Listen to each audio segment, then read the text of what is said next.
Ukrainians using HIMARS destroyed a crucial bridge of Russians in the south, as well as major train depot in the east. And this severely affects the logistics of Russians across the entire temporarily occupied territories. But will this momentarily paralysis be enough for Ukrainian forces to turn the war upside down? But more about all of this in just a couple of minutes. What's up, investors? It's the Russian dude. And let's go straight to the point and see some most recent footage. And one of the main events of this past weekend was these attacks against Iran. Different sources claimed different targets for this attack, but most probably it was Israel who was attacking the defense sector factories of Iran. And since Iran is the country which supplies its Shahed drones to Russia, one of the interesting questions is whether this drone manufacturing factory was affected as well. And the answer is no. As you can see from the first satellite image from November 26th, this is the territory of this factory. And then we have another satellite image from the same area from January 29th, and as you can see, it is completely unaffected. Next we go to Czech Republic, where one of the biggest friends of Ukraine, Petr Pavel, has just recently won the presidential elections. He used to be the chief of the general staff of the Czech Republic and also the general of the Czech forces. And since he's a relatively good friend with the President Zelensky, it is very well expected that Czech will ramp up its support to Ukraine. And speaking about Zelensky, here is a video of him meeting with the Prime Minister of Denmark, Mette Frederiksen.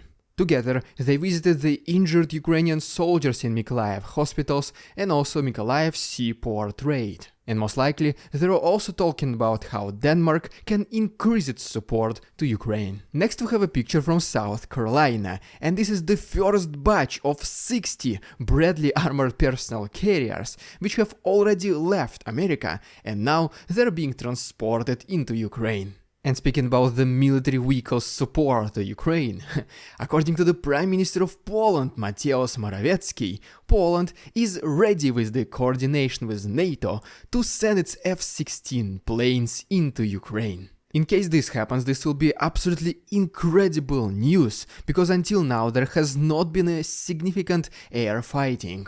And these F-16 planes, they will be able to provide superiority for Ukrainian air forces. And speaking about the other military vehicles, the tanks themselves, according to the Defense Minister of Ukraine, Alexei Reznikov, most likely Ukraine will receive and start using them as early as this spring.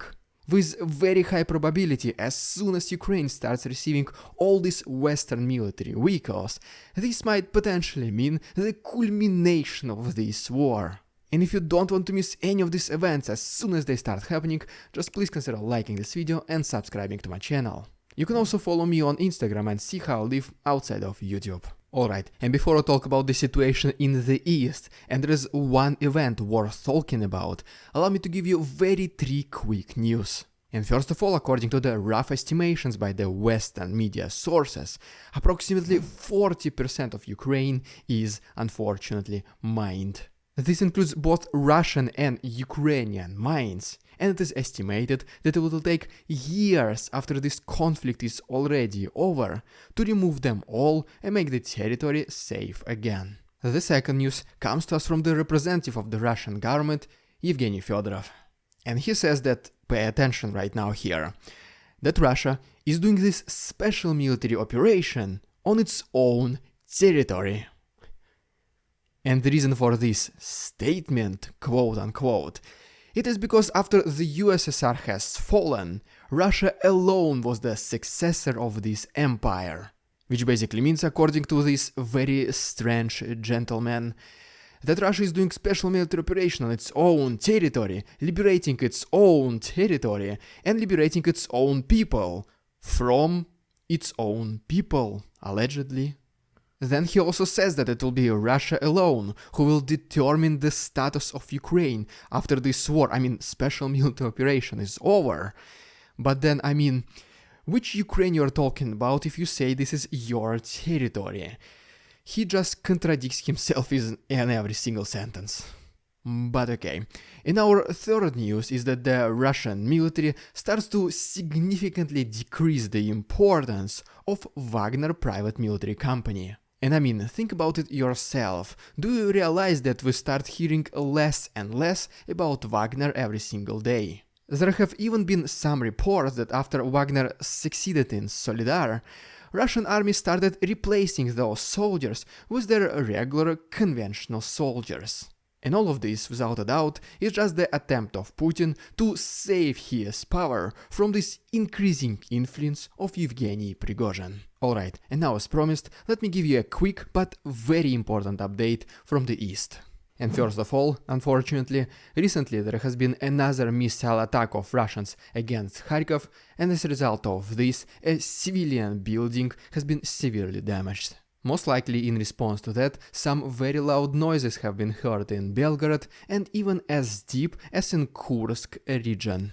As we move back to the territory of Ukraine, according to Russian sources, Ukrainians started and increased their counteroffensive in Kuzymivka region. And as we move down, Russians continued their immense pressure to the west of Crimea, and Ukrainians were able to repel some of these attacks. And then according to the head of Wagner Group, Yevgeny Prigozhin, his soldiers were able to capture Blagodatnya. Severe fighting has also been reported to the east of Bakhmut, and Russians also tried to bypass Ivanovsky, both from the west and from the east, in order to take the control over this highway.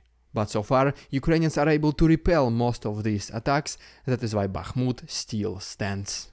Going even more to the south, recently a major Russian train depot located in Ilovaisk has been targeted by Ukrainians using HIMARS, and we'll talk about these more details very soon. And ultimately, going to the west, another major concentration of Russian attacks was to the south of Vuhledar. The major direction of Russian attacks were coming from Pavlivka and Mikilske, and this was the attempt to attack the city from 3 different sides.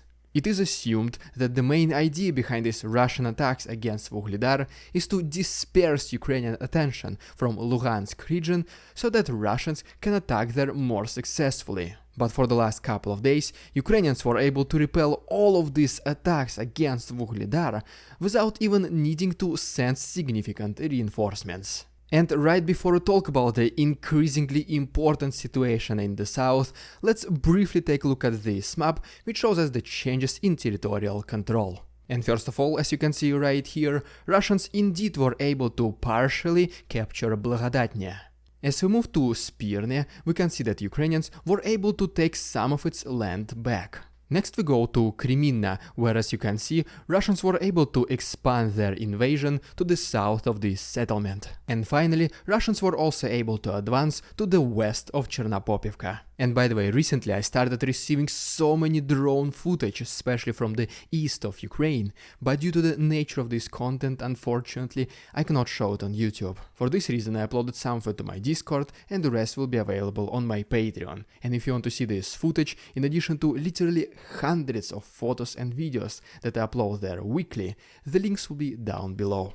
And yes, one free week promotion of my Patreon is still active, that is why right now is the best time to try it. Alright, and now as promised, let's briefly talk about the situation in the south, and then we'll talk about the paralysis of the Russian logistics. And first of all, as you can see right here, as a result of Russians shelling Kherson, unfortunately several residential buildings have been severely damaged, such as hospitals and schools. Next we go all the way to Vinnytsia, where you can see the intercepted Russian missile X-101. It once again shows you the scale of this thing, because whenever we see them passing by in the sky, it does not look like that they're this big. But most importantly is that with every missile attack by Russians, the effectiveness of Ukrainian air defense system only increases. As you can see right here, for example, the effectiveness in the beginning of October was only 54%. And during the next couple of months, it increased to all the way to mid-70s.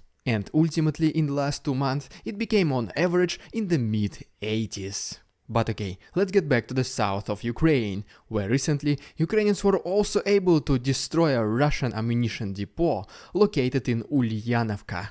And as you can see, this settlement is located pretty deep behind the front lines. And speaking about the areas which are pretty far from the combat activities, Russians also started forming circular defense around Berdyansk airfield.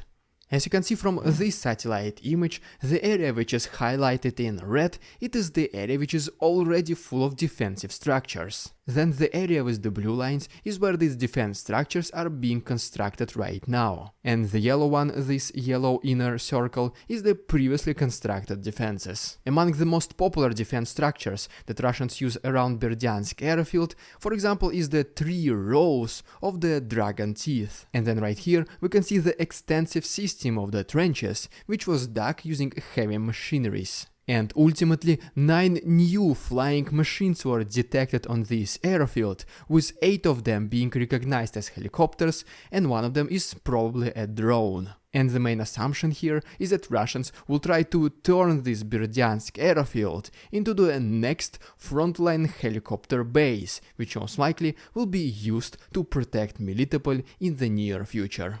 But pretty much yes, the most important event of the last several days is that Ukrainians were able to destroy a crucial bridge of Russians in the south, which is located in Svetlodonsk and leads across this Molochna river. According to the Russian side, Ukrainians used 5 HIMARS missiles to attack this bridge when the civilian workers were fixing it. And I mean, the main question here is, why would you need a fully functioning bridge? So, to say the least, the version of the Russian propaganda kinda doesn't add up. But the fact is that the bridge is now destroyed, it cannot be used by trains, and this is not just some random bridge, this is the bridge, which leads all the way to Melitopol. This bridge has been used by Russians to transfer the personnel and equipment back and forth between the south and the east of Ukraine, and also to make stops in major cities such as Novokakhovka, once again Melitopol, Mariupol, Berdyansk, and even to go to Crimea.